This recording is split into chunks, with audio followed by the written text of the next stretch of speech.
Every battery-powered device you own has an expiry date built into its chemistry. Not the software, not the hardware. The actual physical material inside the battery is degrading right now. Every time you charge it. But here's the part most people miss. It's not just batteries. Your screen is fading. Your storage is wearing out. Your processor is fine, but almost everything else around it has a countdown built in from the day it was made. Let's go through it, because it changes how you treat your devices. Lithium-ion batteries, the kind in every phone, laptop, and earbud, work by moving lithium ions back and forth between two electrodes, a graphite negative one and a lithium metal oxide positive one. Every charge pushes those ions one way, every discharge pulls them back. It sounds simple, but the process isn't perfectly clean. Each cycle traps tiny amounts of lithium, forming deposits that can't move anymore. The electrodes crack, and the electrolyte that lets ions travel slowly breaks down. After a few hundred cycles, your battery can't hold as much charge, the chemical capacity has physically shrunk. Most lithium-ion batteries are rated for around 500 full cycles before capacity drops to about 80%. Your phone doesn't tell you, it just quietly recalibrates what it calls 100%. If you have an OLED screen, there's a second silent countdown running alongside your battery. OLED pixels produce their own light through organic carbon-based compounds that emit light when electricity passes through them, and those compounds degrade with use. Every hour your screen is on, they slowly burn out. Different colors degrade at different rates. Blue burns out faster than red and green, which is why screens shift slightly warmer over years. Pixels left on constantly like a status bar degrade unevenly compared to the rest. At its extreme, that's burn-in, but even before that, the whole panel is gradually dimming. LCD screens avoid that specific problem because the pixels don't make their own light.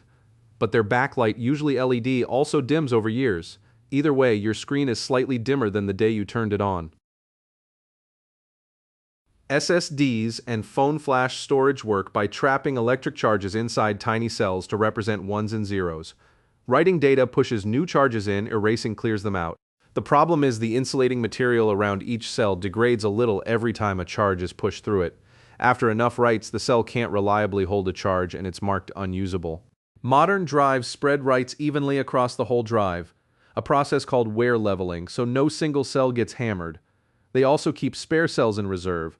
That's why a 256 GB drive only gives you about 240. Consumer SSDs are typically rated for somewhere between 150 and 600 terabytes written before failure gets likely. For most use, that's plenty, but it's not infinite, and unlike a battery, a drive usually gives you very little warning before it fails.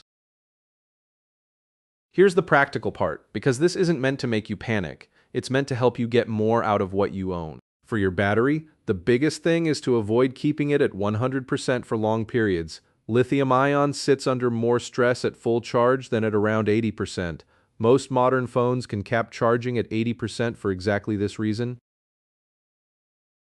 Heat is also a major accelerant, so keep your phone out of hot cars and try not to use it while it fast charges.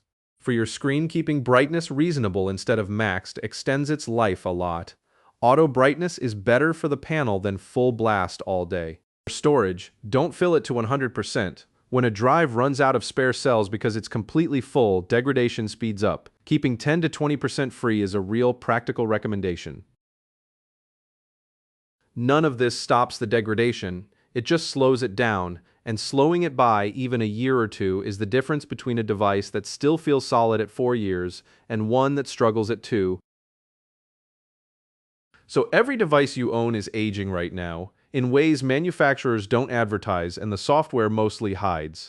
The battery is losing chemistry, the screen is fading, the storage is counting, right cycles. It's not planned obsolescence in some sinister sense, it's just physics. The same materials that make these devices small, fast, and powerful also make them temporary. The question isn't whether your devices will age, they will, it's whether you treat them in a way that makes it take 2 years or 5. Small habits, real difference.